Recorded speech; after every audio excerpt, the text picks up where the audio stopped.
Four teenagers, four different crimes, four chilling reactions. Some wept, others smirked. But all of them faced the same fate: life in prison. It's a punishment that fits the crime, some would say. A life for a life. But what goes through the mind of a killer when the judge utters those life-altering words? When the heavy weight of their actions crashes down and the reality of a life behind bars sets in, do they feel remorse, regret, or is there simply nothing? In this series, we'll delve into the chilling stories of four young killers: Jordan Brown, a boy who seemingly went from the schoolyard to a life sentence in the blink of an eye; TJ Lane, whose courtroom defiance sent shockwaves across the nation; Aiden Fucci, the teenager who documented his descent into darkness on social media; and Ethan Crumbley, a boy whose cries for help went tragically unheard until it was too late. These are stories of tragedy, of lives lost and futures shattered. But they're also stories that force us to confront a deeply unsettling question. What creates a teenage killer? And what goes through their minds when they're faced with the consequences of their actions?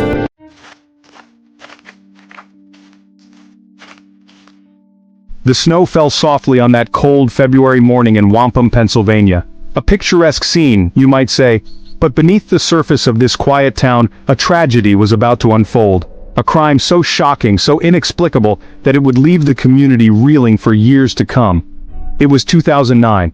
Kenzie Houck, a young woman with a bright smile and a baby on the way, was found lifeless in her bed. A single gunshot wound had silenced her dreams, leaving behind a family shattered and a community grasping for answers. The crime scene was gruesome. Kenzie, 8 months pregnant, was gone, her unborn child perishing with her. The brutality of the act was undeniable, but the question that haunted everyone was a simple one. Who could have done such a thing? Investigators quickly focused their attention on Jordan Brown, Kenzie's fiance's son, just 11 years old at the time. Could a child, barely old enough to understand the weight of his actions, truly be capable of such a horrific crime? The evidence against Jordan seemed circumstantial, a puzzle with missing pieces. There were no eyewitnesses, no confession, no direct link connecting him to the murder weapon, yet the prosecution pressed on, painting Jordan as a cold, calculating killer. They pointed to the youth model shotgun, a gift from his father, a gun that investigators believed but couldn't definitively prove was used in the crime. They emphasized the traces of gunpowder residue found on Jordan's clothing, a detail that hinted at his involvement but offered no concrete proof. The defense argued vehemently that an 11-year-old boy, a child who loved to play video games and ride his bike, was incapable of such a heinous act. They insisted that the prosecution's case was built on speculation, on assumptions, and that the evidence was simply not enough to convict a child to a lifetime behind bars. But the prosecution had a powerful weapon on their side: the sheer brutality of the crime. The image of Kenzie, a young life cut tragically short, loomed large in the courtroom. The tension in the courtroom was palpable. The jury had reached a decision, and the fate of 11-year-old Jordan Brown rested on their verdict. The silence was deafening as the judge prepared to read the words that would change Jordan's life forever. Guilty. The word hung in the air, heavy and final. Jordan, his face a mask of youthful innocence, showed no outward emotion. No tears streamed down his face, no cries of anguish escaped his lips. He sat motionless, his gaze fixed on some distant point, as if the weight of the verdict, the weight of a life sentence, hadn't fully registered in his young mind. Some saw his stoicism as a sign of guilt, a chilling lack of remorse. Others saw a child in shock, overwhelmed by a situation he couldn't possibly comprehend. But one thing was certain: Jordan Brown, the boy who went to school one day and found himself facing a lifetime behind bars the next, was now a convicted killer.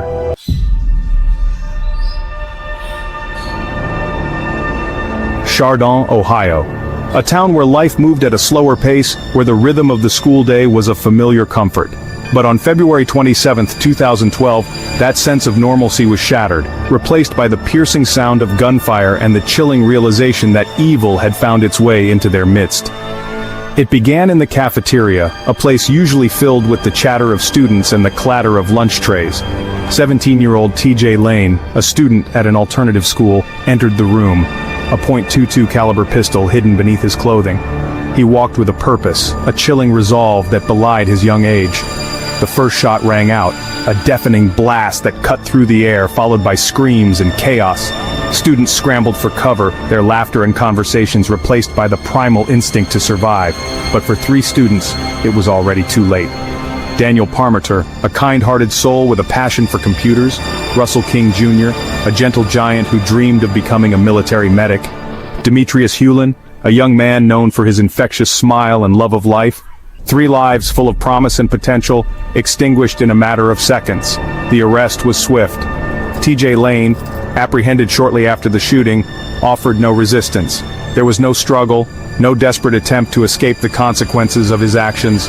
It was as if a switch had flipped, the violence subsiding as quickly as it had erupted, leaving behind an eerie calm in its wake. The community searched for answers, for some explanation that could make sense of the senseless, but the motive, if there was one, remained elusive. Lane wasn't bullied, hadn't been wronged by his victims. He seemed to kill for the sake of killing, driven by a darkness that defied explanation.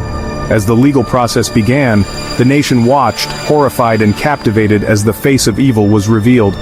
Not in the form of a hardened criminal, but in the chillingly youthful visage of TJ Lane. His demeanor was cold, detached, devoid of any visible remorse. He seemed to relish in the notoriety, the fear he instilled in others. The courtroom became his stage, and he played his part with a chilling authenticity. The trial of TJ Lane was a spectacle unlike any other. As the families of his victims bravely shared their stories of loss and heartbreak, Lane's demeanor remained unchanged. He smirked, he chuckled, he doodled on his notepad, seemingly indifferent to the pain he had inflicted. But it was during his sentencing that Lane's true nature, the depths of his depravity, were laid bare. Wearing a white t-shirt with the word "Killer" scrawled across it in black marker, he addressed the court, his words dripping with disdain and a chilling lack of remorse. "This hand that pulled the trigger will forever be against you," he sneered, his voice laced with venom, his gaze fixed on the grieving families. The courtroom gasped. Tears flowed freely. The judge, a seasoned veteran of the justice system, looked visibly shaken, but Lane remained defiant, his smirk widening as he received his sentence: life in prison without the possibility of parole. It was a sentence that brought a sense of justice, but no amount of time could ever erase the pain he had inflicted or the chilling image of his callous indifference.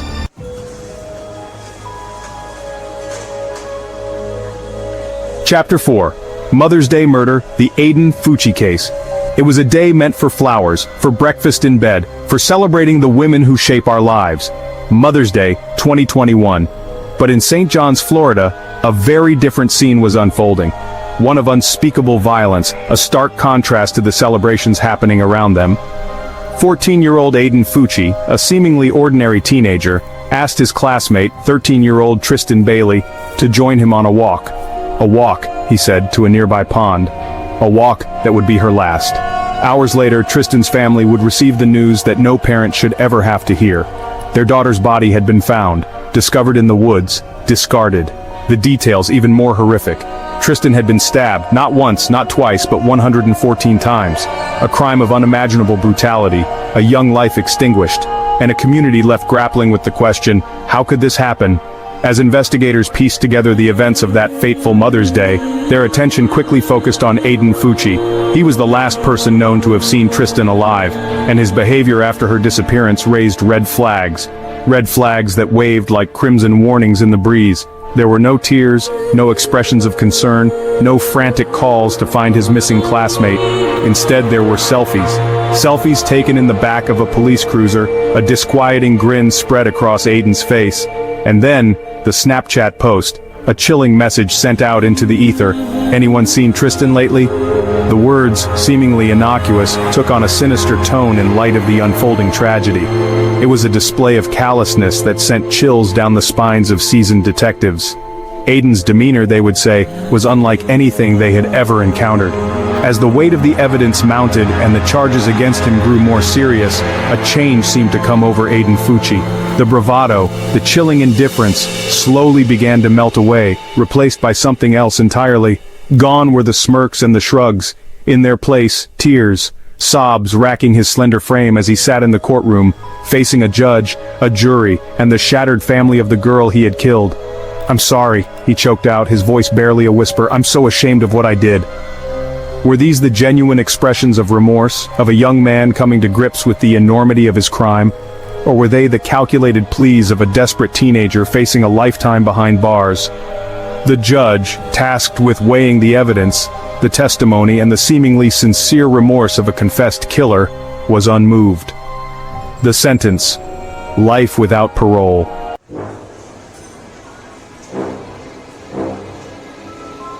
Chapter 5. Silence in Court, the Ethan Crumbley Case. The halls of Oxford High School, a place of learning, of laughter, of friendship. But on November 30th, 2021, those halls would echo with a very different sound. The sound of gunshots, piercing the air, shattering the illusion of safety that every school promises. 15-year-old Ethan Crumbley, armed with a semi-automatic handgun, walked into his high school and opened fire. The scene, one of chaos and terror, unfolded with horrifying speed. Students, teachers scrambling for cover, for safety, for their lives.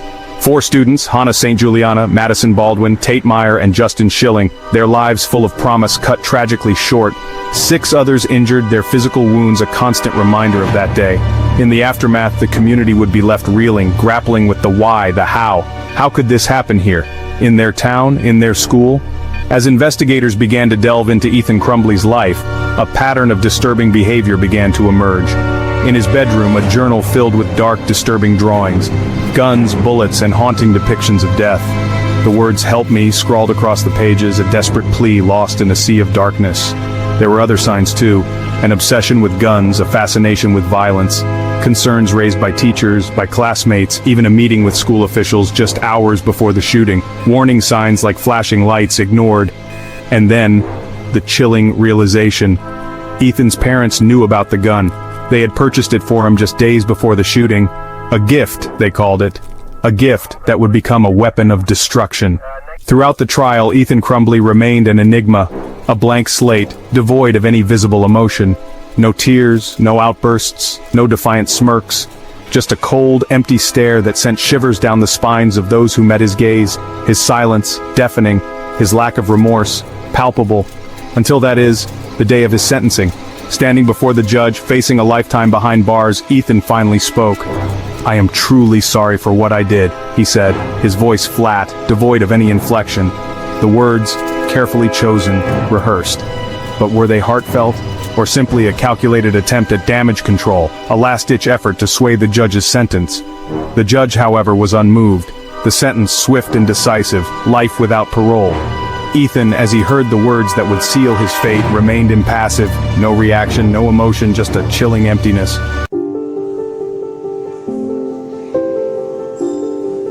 Why do some killers weep while others wear their crimes like badges of honor? Psychologists say it's a tangled web of factors: psychopathy, past trauma, and the human mind's desperate attempts at coping with the unthinkable. Some crave control, manipulating those around them even from behind bars. Others detach, their emotions frozen, their humanity seemingly extinguished.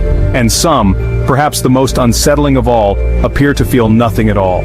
We've met 4 teenagers, each accused of taking a life, each facing the harshest punishment our justice system allows. 4 young lives forever altered. Jordan Brown, initially condemned, later exonerated, left to grapple with the ghosts of his past. TJ Lane, the embodiment of defiance, his smirking face a haunting reminder of his crimes. Aiden Fucci, his tears a perplexing mix of remorse and self-preservation. And Ethan Crumbley, his silence speaking volumes, his true emotions forever a mystery.